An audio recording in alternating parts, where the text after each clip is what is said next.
Hi guys, இந்த வீடியோல Nobel Prize 2025 in the field of medicine and physiology யாருக்கு கொடுத்திருக்காங்க, எதற்கு கொடுத்திருக்காங்கன்னு பார்க்கலாம். நம்ம பாடியோட இம்யூன் சிஸ்டம் ஒரு எவல்யூஷனரி மாஸ்டர் பீஸ்ன்னு சொல்றாங்க. டெய்லியுமே நம்ம பாடி என்ன பண்ணுதுன்னா thousands of different virus and பாக்டீரியாவோட போராடிட்டு இருக்கு. ஸோ ஃபைட் பண்ணிட்டு இருக்கு. அப்படி ஃபைட் பண்ற நம்ம இம்யூன் சிஸ்டம்க்கு நம்மளோட செல் எது, பேத்தோஜனோட செல் எதுன்னு கண்டுபிடிக்கிறதுக்கு ஹெல்ப் பண்றது ரெகுலேட்டரி டி செல்ஸ்.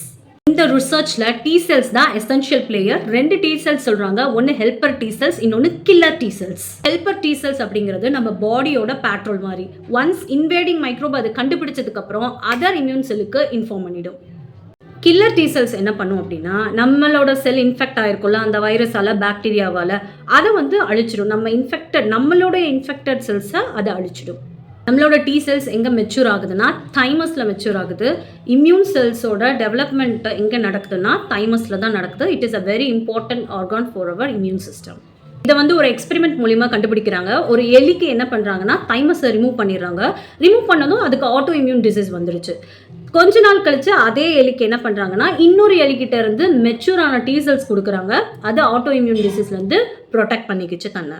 தைமஸில் என்ன நடக்கும் அப்படின்னா, நம்மளோட செல்ஸ் அட்டாச் ஆகிருக்க டி செல் எலிமினேட் பண்ணிவிட்டு மற்ற டி செல்லில் போய் இன்வைட் பண்ணுறதுக்கு அனுப்பி விட்டுரும் தைமஸ்.